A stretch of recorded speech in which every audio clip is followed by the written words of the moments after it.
This week on Inside Boulder News, the Polar Plunge is fast approaching. Get ready to jump in and make a splash for Special Olympics Colorado. See how these two women made an impact to Boulder's transportation. And, interested in being part of the Library District Board of Trustees? Applications are now open. Welcome to Inside Boulder News, your source for all things Boulder. I'm Jocelyn Avendaño. International Women's Day was celebrated earlier this week, but here on Inside Boulder News, we're celebrating all month, bringing you the stories of women who made an impact to Boulder's history. This week, join us as we learn about Florence Malloy and Mabel McClay. Florence Malloy and Mabel McClay were friends. They had met in Syracuse, New York. Malloy grew up there. The women socialized together, and at some point they actually started running a farm together. But in 1917, they came out to Boulder together, the two women with their three young children. Malloy had inherited some money from after her father's death, which was the equivalent of $265,000 today. So it was a pretty good chunk. They bought the Squire's Trotello House, which is still in Boulder. I believe it's the oldest remaining home in Boulder. Sometime during World War I, they started a taxi service. And there's different stories about how this got going. One was that the only remaining taxi cab driver in Boulder who hadn't yet gone off to war was called up, and he asked them to continue, providing taxis. And another story is that they were driving for the Red Cross and then decided to continue after the war. They had what was called an auto livery out of the Boulderado Hotel, which was a very high-class hotel at the time. They eventually got an exclusive contract with the Union Pacific Railroad to pick up passengers at the railroad station, which was on Canyon, which was called Water Street at the time. This made some other male taxi drivers very, very unhappy. And so the men got an ordinance passed that said that nobody could have an exclusive right to picking up anyone at the platform. The men took the women to court and said that they were breaking the ordinance. And even though the station manager testified for M&M, they still lost the case. And they decided then to discontinue the taxi part of their business and just go on as a touring company.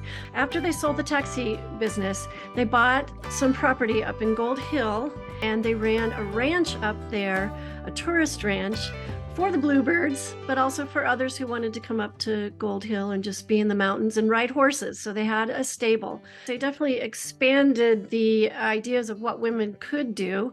They were part of a movement that was called the New Women. They were educated.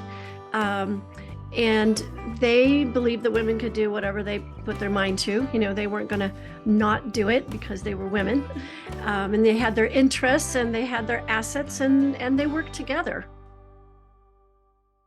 Applications are now being accepted for Board of Trustees positions for the new Boulder Public Library District, which was approved by voters in November of last year.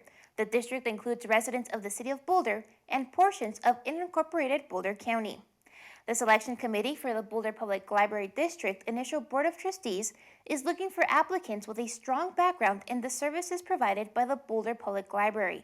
This is a new and important opportunity to shape the direction of this new form of library governance and funding. Trustees are committee members who live in the Library District legal service area who are appointed to serve and govern the Library District.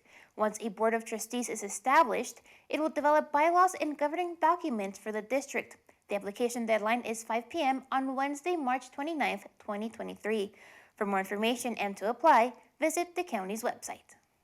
The Polar Plunge fundraising event has been held at the Boulder Reservoir for over 7 years, and those braving the cold waters are freezing for a reason. Dozens will jump into freezing waters to make a difference in the lives of Colorado's Special Olympic athletes. The money collected will go to Colorado's Special Olympics, as well as Boulder's Parks and Recreation Expand program.